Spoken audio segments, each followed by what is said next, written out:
And hello again, everybody. Welcome to the two-man game right here on Claibs Online. I'm Bob Ramsey. That is my partner, Matt Rocc. Matt, how are you tonight, my I'm friend? doing I'm doing great, Rammer. I'm doing great. Another great night to talk some basketball. Yeah, I moved locations a little bit today because we're going to watch the second half of the Memphis-Boston game together and do the second half or the second part of the show for a while anyway. Yeah. And we thought we might do that together a little bit and see how it goes. Um, So yeah, I moved into the room, so I got a big screen to watch, and we can talk about that. But it's halftime in that game right now. I believe it's 47-45. Yeah. Uh, Grizzlies came back a little bit after a really slow start, so yeah, it's going to be a really close game. I think it's a 2 point lead by Memphis. We were setting up as they went to halftime, and so we got a few things to talk about.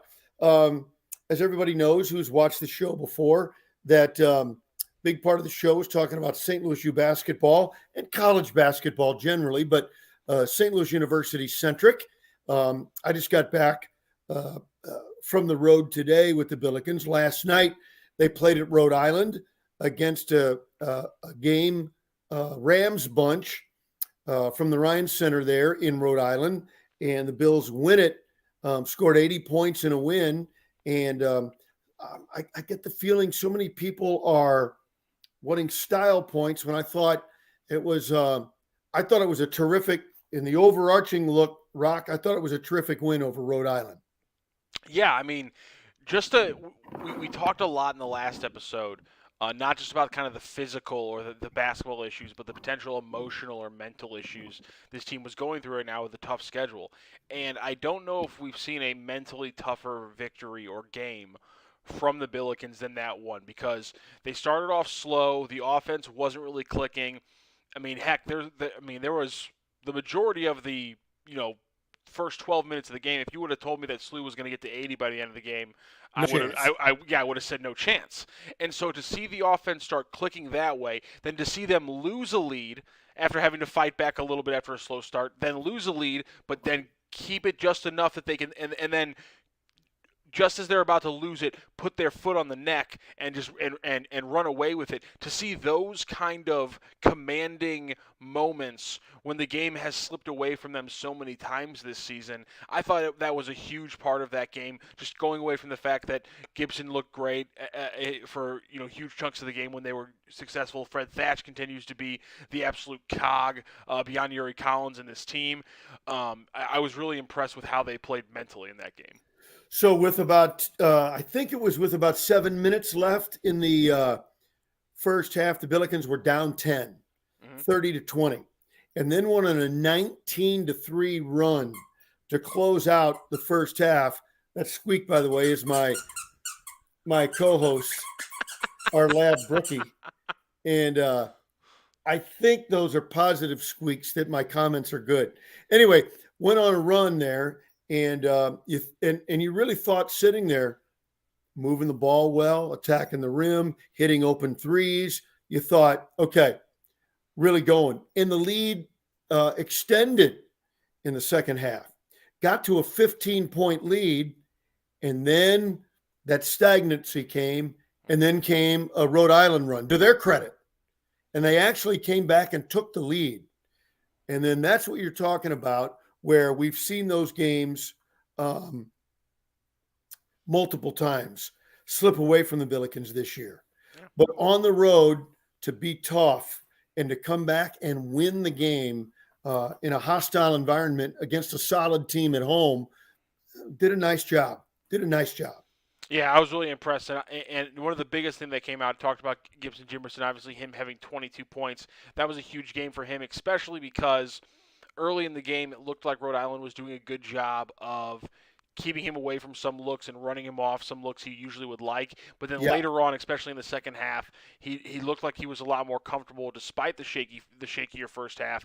He hit a couple step backs. That kind of side step back of his is really becoming obviously his go-to move. And the more he hits Yep. that, the deadlier he becomes. Gibson Jimerson has just obviously been incredible. One of the things that jumped out to me earlier today on Twitter, our good friend and colleague Carter Chapley, obviously congratulations to him moving over to the Cardinals beat here soon, but he was tweeting out some about how Gibson Jimerson, has a shot to be the leading scorer here. He's just behind Tyler Burton in total points, and obviously he'll have a very good shot to pass him on Saturday afternoon. And the big thing is that Burton has taken 50 more free throws than Gibson Jimerson across this season. And you think, well, Gibson's a shooter. Maybe that's what this is. And this blew my mind when I went in and looked at it, and him and Tyler Burton have taken respectively. Tyler Burton has taken 205 two-point field goal shots across the season. Gibson Jimerson has taken 203. So the fact that you take away the fact that Gibson Jimerson has taken 30 or 40 more three-pointers than Burton, the fact that their two-point shots are almost identical, but the free throw numbers are 50-plus in Tyler Burton's favor, that's just incredible.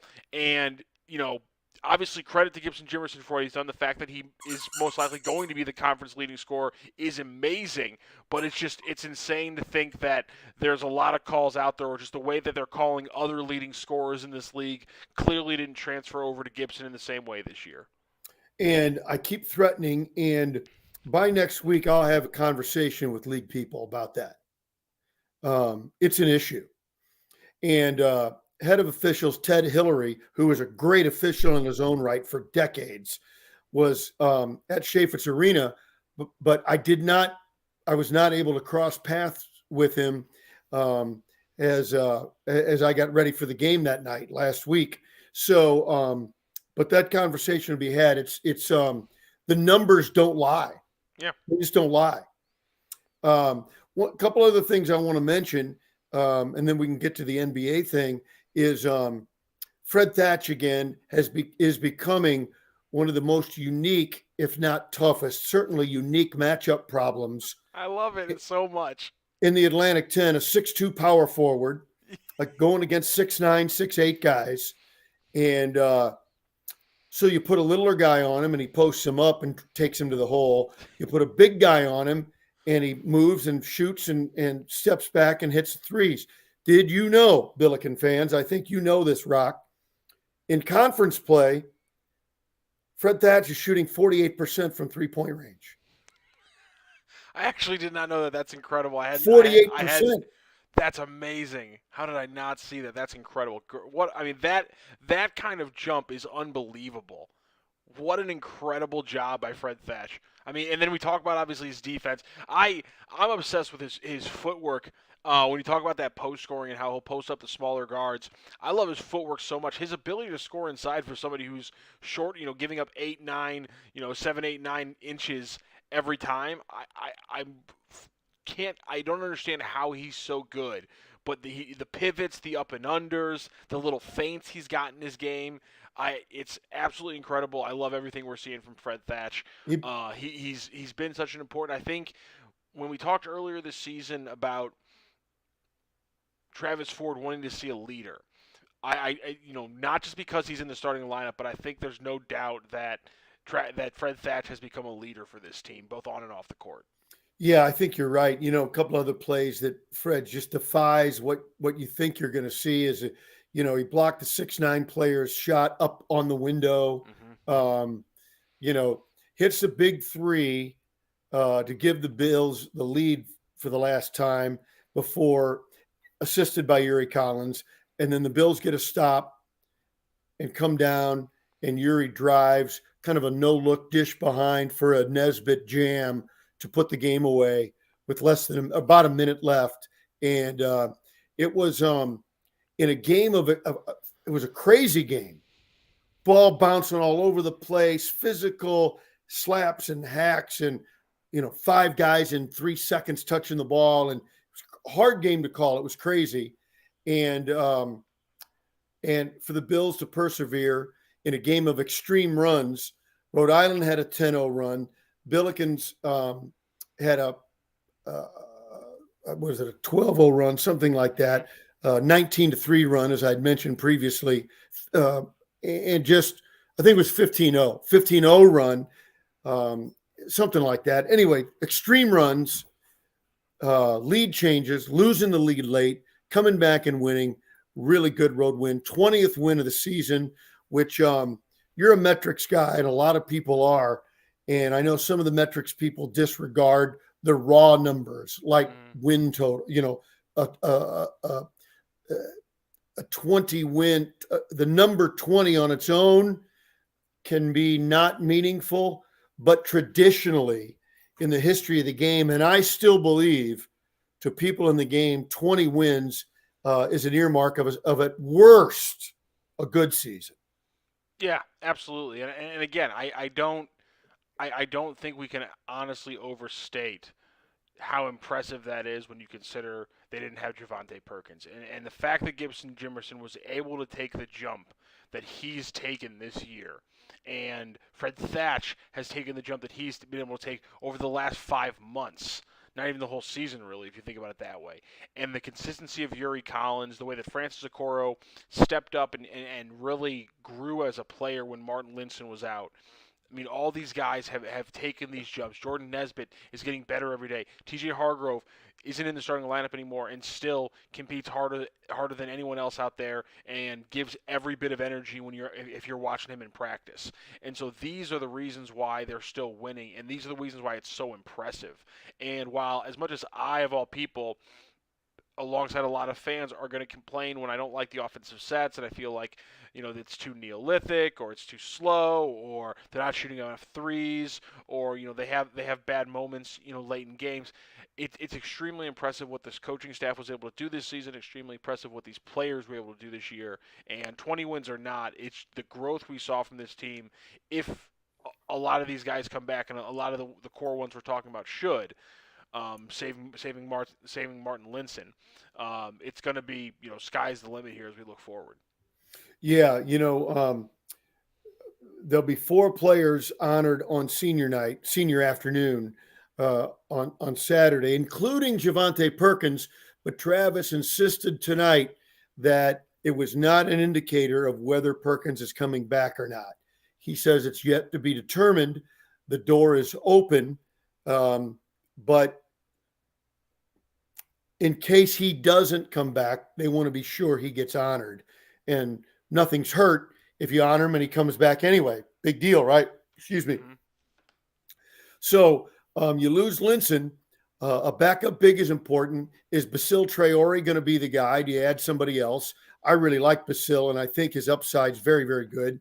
And you lose DeAndre Jones, who'll graduate. So who's your backup point guard? That's the big question. You add Kellen Thames, who can play some point, has done it in high school, but he might be as big as 6'8" and more of a wing player when he gets to SLU. Sincere Parker is averaging like 22 points a game at Moberly Junior College. He's a wing player and a dynamic shooter. And and the young man from St. Louis U High, Kramer. Yeah, he's a swing guy and can handle it, but he's really a shooter too. So can you find, I'm going to call it for now with respect to Traore, a third big, and can you find a true backup point guard? You say, well, where's the room? Well, the transfer portal is a real thing, and who knows? I just think you got to say who knows.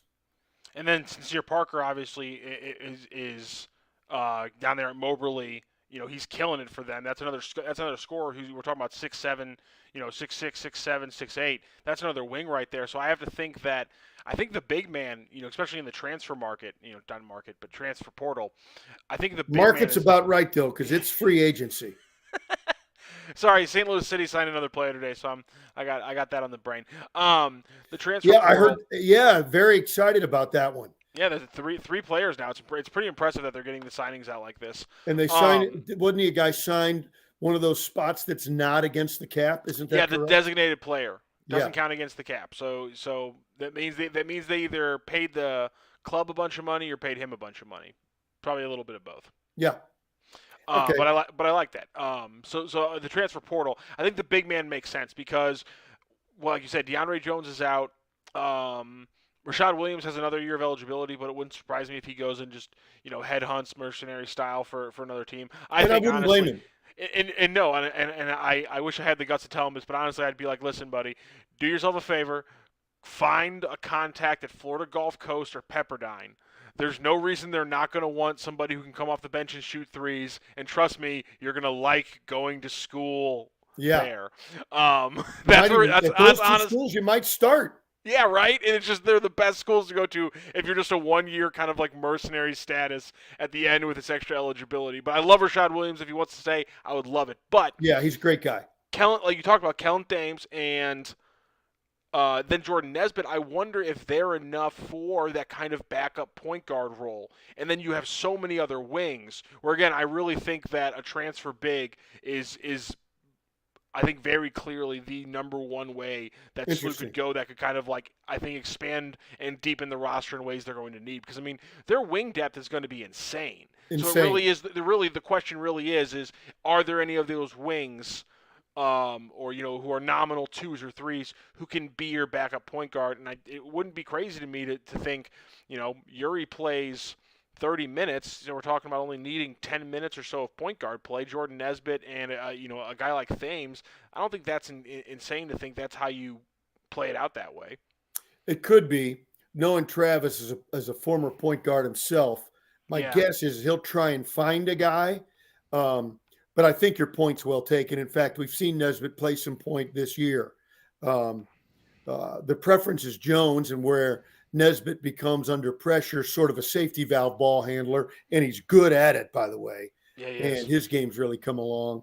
So the Bills have VCU on Saturday, and that's a big game for both teams.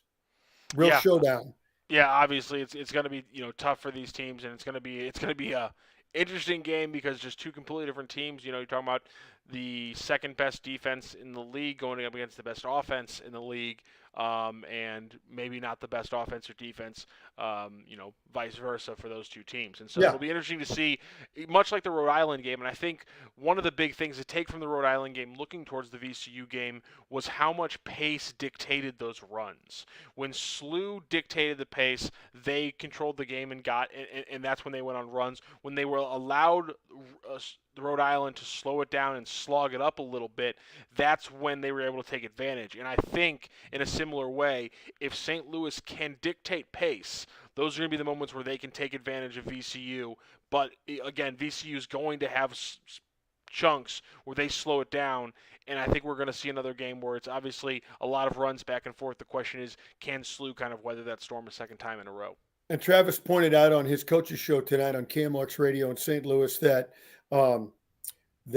while VCU will be a little more methodical, one of the slowest paces in the league, if not the slowest, that if you turn it over, they're going to go down and dunk it on you. Yeah, they force the most turnovers, I think, and they are happy to fly down the floor and dunk it.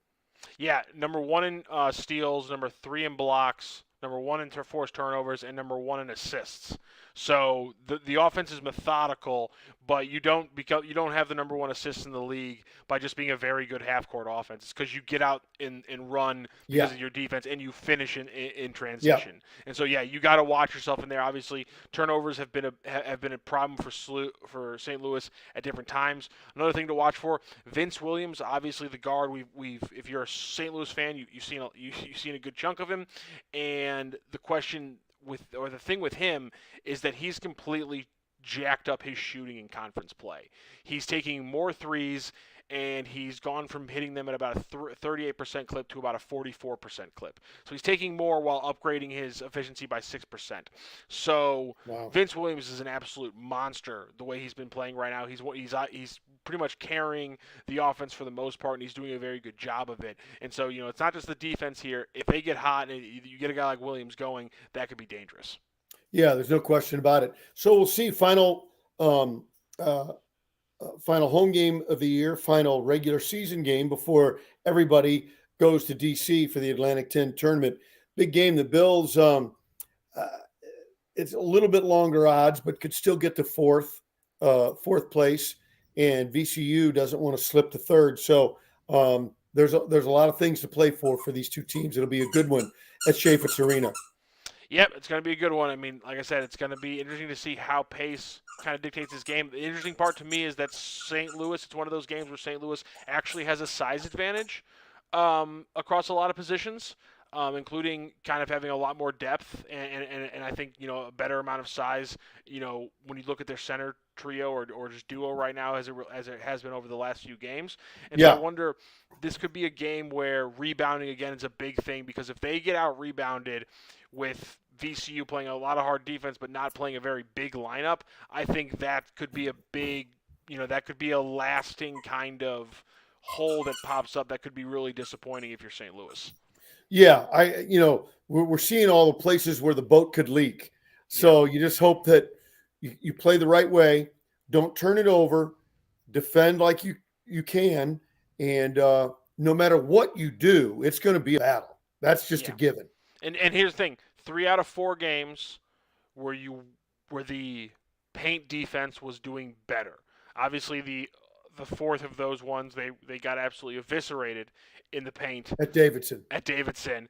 But the other 3 games they showed a lot of improvement. So continuing that improvement, obviously, potentially with a game against the Bonnies or Davidson, right there on, potentially in the future.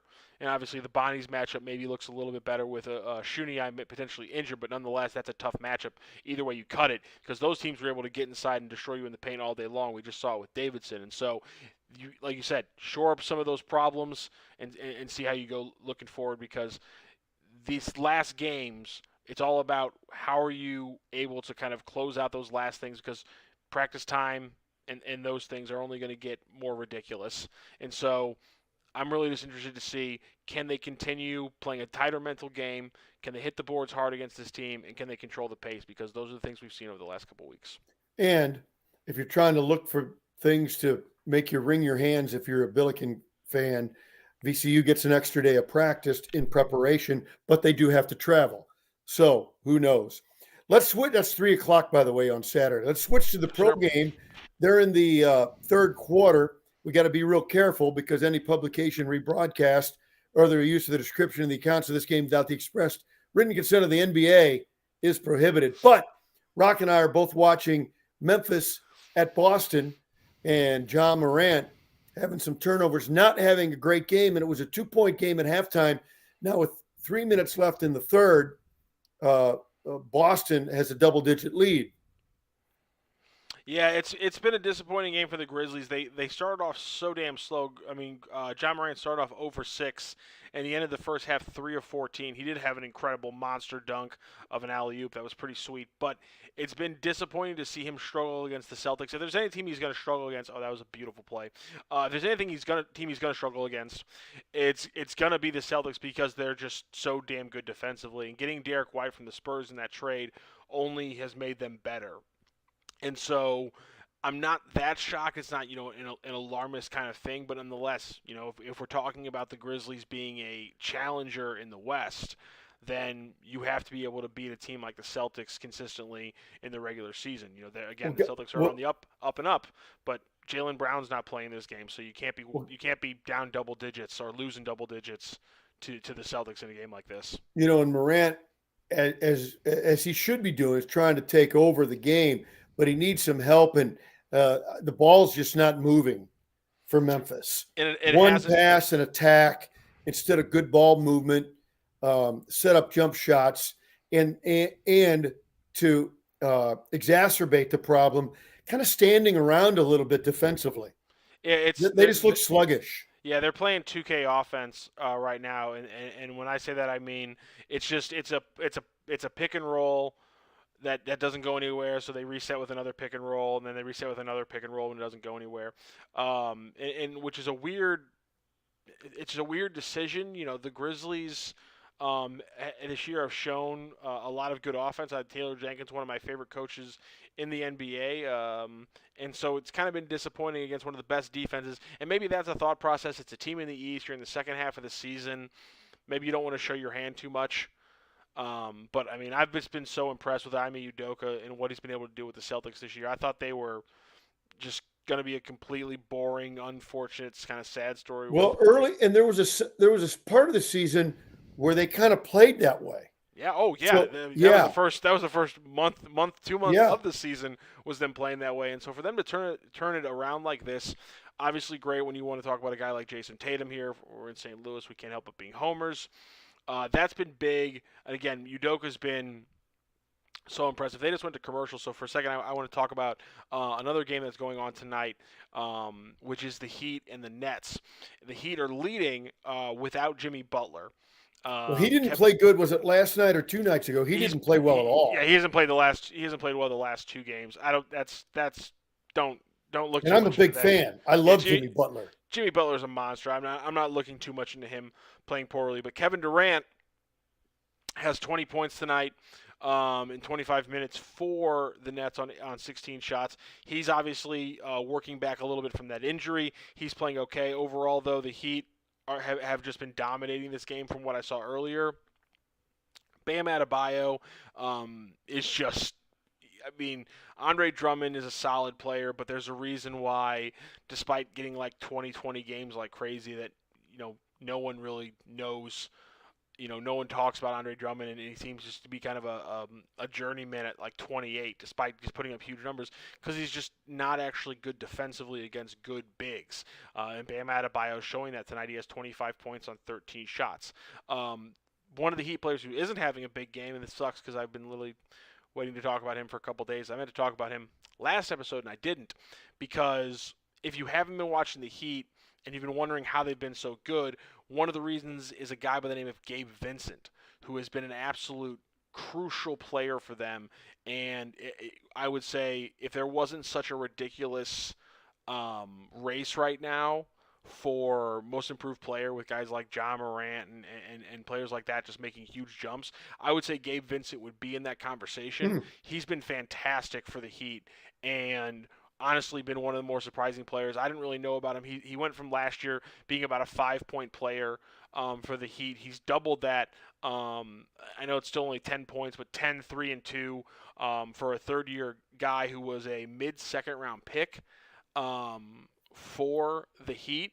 And he's developed really well. He shoots the three pretty well. He guards well despite being 6'3", 200. He guards 2 or 3 positions out on the wing. He's been a really big bright spot for the Heat. And again, if you're wondering how are the Heat, kind of like how the Bulls, we've talked about them a lot. I haven't talked about the Heat as much, just kind of been putting them in the conversation because they are good, but it's been kind of a how are they good situation. It's because they've got depth. There's something about that Heat franchise. Listen, I think in the NBA, things like scouting and player development go by the wayside because of the way that star players move the needle so much. But when you look at teams like the Warriors, I know when you look at the teams like the Suns, when you look at teams like the Heat, these teams' ability to build a roster and make second round picks and develop players from their G League team or their G League teams and things like that, it gives them better play on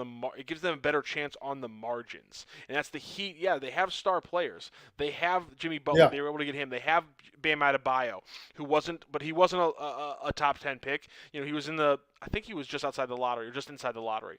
But he wasn't a top 5 pick. Tyler Hero wasn't a top 5 pick.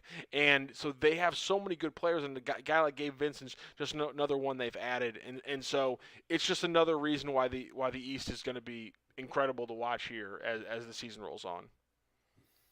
So we're watching the Celtics game. Morant gets a tip in on a follow, and it's they've cut it to 10, trying to reel him back in. Under 2 minutes left in the third quarter, and that's where the Celtics you've got a chance to bury them. But in the NBA, in basketball anywhere, with that much time left, it's just so hard to do. And I know critics of the game, lovers of the game, people who follow the game, they want the style points. They want you to play perfect. It's funny, just as a reference, not to bring up the Billikens, but just talking to Travis Ford, who people probably remember, I'm sure they do. Travis was a great scorer and point guard for Kentucky. And he goes, I've been around the game my whole life. He goes, I've never seen a perfect game. And so how do you limit your mistakes, control the tempo to play to your team's strengths and negate your weaknesses? Those are what you're trying to do. The other team's going to find weaknesses try to exploit them? How do you limit those? That's what the game's about. That back and forth. You're not going to get perfect games from teams. No, but I tell you what, right now the Suns are about damn closest thing I've seen in the last couple of years. They're incredible, but and I'm going to talk about them in a minute. But the Celtics in this game, and you're talking about them needing to kind of put them away. This is a perfect example, not to probably this stark Ball of a game. thing. Yeah, not exactly to this stark of an example, but because I don't think there's going to be a situation where the Celtics are pushing 80 plus points in the third quarter of a playoff game. But if the Celtics come playoff time, if they want to be a winning team, then when you have a 7-8 point lead late in the third, early in the fourth, that guy right there, Jason Tatum, has to be he has to be a star player in that moment. He has to take over offensively because, again, you're going to win games the majority of the time because, as the Celtics, you are a top 10, top 5 defensive team in this league. So when you play, let's say when you play, 40 strong minutes of defense, there's got to be 8 minutes where Jason Tatum absolutely finishes teams off. That's the difference between being a good player and a great player, or a great player and a championship level player. And so that's my big question here. Watching, as we go in here in the fourth quarter here, can Jason Tatum kind of be the catalyst to the Celtics just completely putting this away, or is a guy like John Morant able to, go star for star and kind of drag the Grizzlies back in? That's, this is, you don't always get a great star for star matchup like this, but this is going to be a great one. Can a young guy like John Morant kind of have a moment here against a guy like Jason Tatum? Well, the finals matchup I want to see is Memphis-Boston from personal rooting interest. Yeah. That's so fair. Are the odds against it? Of course, you bet the field. Who would it be? Suns? Who would you say? Gosh, the East is so tough, as you pointed out. Honestly, show right after now, show, the Suns and somebody from the East is your bet. Yeah, if you told me Suns of the field, I would honestly take the Suns. And this is what I'm going to talk about, because we're talking about the Celtics and kind of the game plan for them being a winning team in the playoffs. The Suns right now, and I think I brought this up a few episodes ago, and it hasn't changed. But I don't remember if I did or not. They take one of the lowest amounts of threes in the entire league, and they take one of the lowest amounts of layups and dunks in the entire league. But they are also the most efficient offense in the league. It's amazing. Okay. That's amazing. In the playoffs, teams take away the easiest shots. They take away layups and dunks because defenses get tighter and they game plan harder. And they take away threes because their ability to run you off the line for those exact same reason is enhanced. They're able to attack your shooters in a more coordinated way when they have more time to practice. So, if you take away those shots, and that's how teams are conditioned to win playoff games, and that's why teams like the Jazz ultimately fail, because teams can game plan against them so much more critically in the playoffs. You take away those shots, most teams' efficiency goes down, their offense changes, they have to slog games out, they don't win. You take those shots away, the Suns are still going to be right there scoring 100 points on you. They're going to destroy teams in the playoffs. I honestly do not think it's going to be a competition for them in the West beyond maybe if the Warriors get in the swing of things, or the Grizzlies continue to grow, and with Dylan Brooks getting back here in early March, probably here in a game or two, if they continue to grow, maybe they can give the Suns a run. But at this point, for me, it's the Warriors and Grizzlies are playing for, Western Conference Finals contender, and the Suns are the absolute 100% favorite, bar none. It's just everything points to me saying, and there's another factor. If DeAndre Ayton starts playing better, then that's a factor that hasn't even really been there for them this season. He's been having kind of an off year. If he does anything close to what we saw last year in the playoffs, it's game over. Wrap it up. Plan the parade. It's that good. Here's my East predicted finish, and this changes every show. Yes. It's going to change the next 30 seconds. I'm going to take out some of the rooting interest, only some. Let's see this. All right. I'll write this down. Philly, Milwaukee, Boston, and who would be my fourth? I think you've got me convinced in the Bulls. Ooh. But I think my top three tonight. So I guess this is a two-man game power ratings, I think power you're. rankings. Yeah, I think. I'm gonna go Philly, Milwaukee, Boston. See, here's my thing. I realize I'm Miami. probably caught up in the Philly hype, but I watched them play and it was so much fun.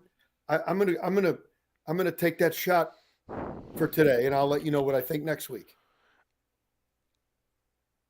I keep saying, and I keep undercutting how good the Heat are.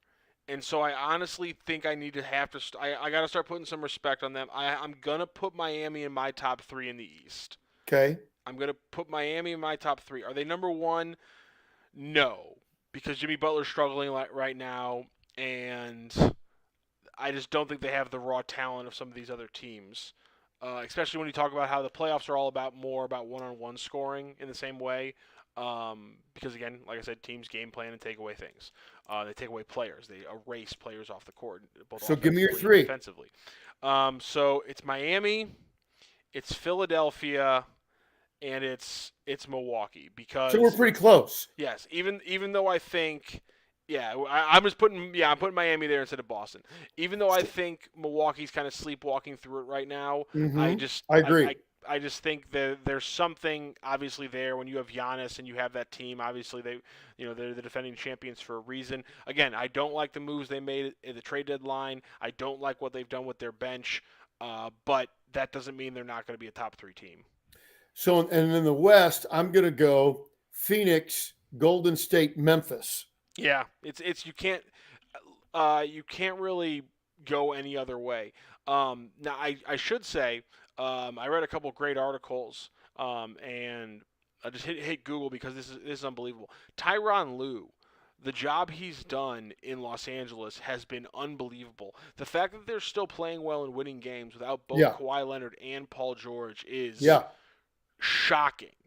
And Again, I haven't been paying attention to the Clippers because why would I watch any game being played in LA right now? But I've been wrong about the Clippers. I'm still not going to watch any Lakers games. That's pointless. But I've been very wrong about the Clippers. What Tyronn Lue's got going there has been extremely impressive. So that's one team. Talk about the second half. They might not be a factor because, again, I think the 3 in the hierarchy of the West are here and everybody else is here and below. But Clippers, I got to give a lot more respect to the Missouri boy Tyronn Lue for what he's doing there.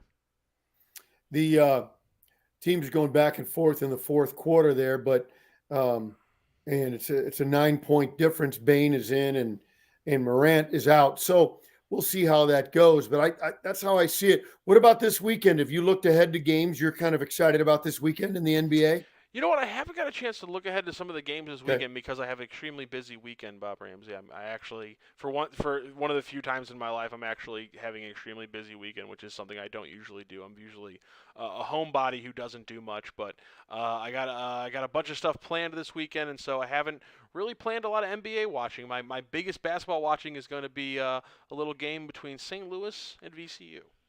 You going to the game in person? I'm not going to the game in person, unfortunately. I have my girlfriend is coming into town, and so this is really inside Matt Rocc. Yeah, this is really inside Matt Rocc stuff. So that's just personally a little insight into my life. Yes, but I'll be watching the game because while I'm not mean enough to make her go to the SLU game, I am mean enough to make her sit there and watch me watch it. No, here's how mean you make it. You got to drive her around to restaurants and shopping and so forth, and listen to the game on KMOX radio. You know what? That's really mean. That's yeah. That's actually that's genius. I don't know how I didn't think of that. You're a veteran, Rammer. This is why I need to come to you, not just for basketball information.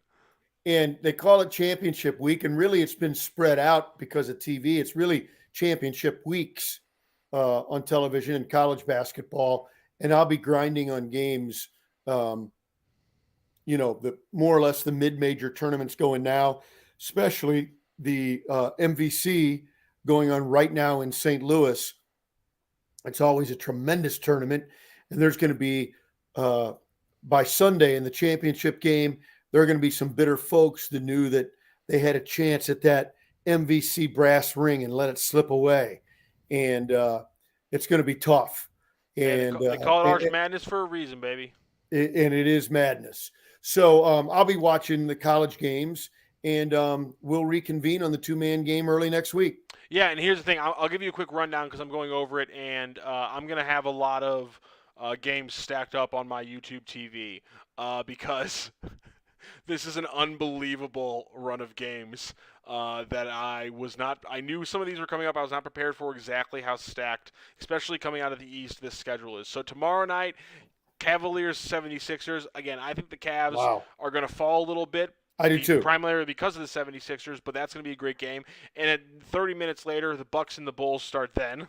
So that's right out of the gate, two incredible teams in the East. The next night on Saturday night, so you have the Billikens and VCU early. That game's going to wrap up at about, 5:30? Well, an hour and a half later, 76ers and Heat. Bam. Probably maybe the number 1 and 2 teams in the entire Eastern Conference this season on Saturday. So just like that, three incredible games in the East right there Friday and Saturday. And there's another one on Sunday. Where did it go? Oh, yeah. Not only in the East, the Suns and the Bucks play that 2:30 game on Sunday. So we talked about it in the last couple of podcasts about how great that early Sunday game is now that we don't have football. So Suns-Bucks on Sunday early.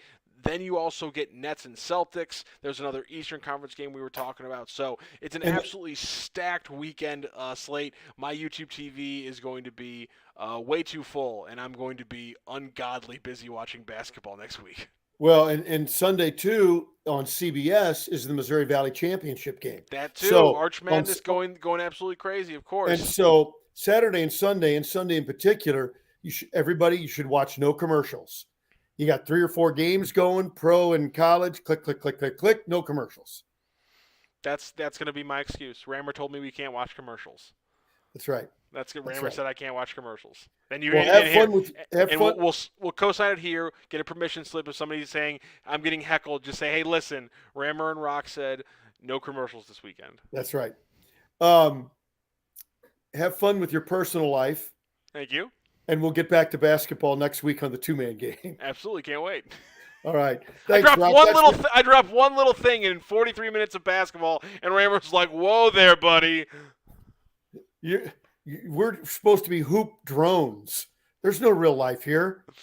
There's no real life. I've got a Labrador Retriever attacking me while we're talking. That's Matt Rocc. I'm Bob Ramsey. Thanks for joining us. It's the two-man game on Claves Online. We'll see you next week. St. Louis Acura is the only Acura dealer in the nation to win the Precision Team Award for 30 years. How do we do it? By making you, our customers, our number one priority. As others increase their fees and take advantage of limited inventory, we keep our prices low because we remain committed to becoming better than ever and treating you as we want to be treated. We want you coming back and sending your friends and family to a veteran-owned, family-based business you can trust. St. Louis Acura, better than ever for you.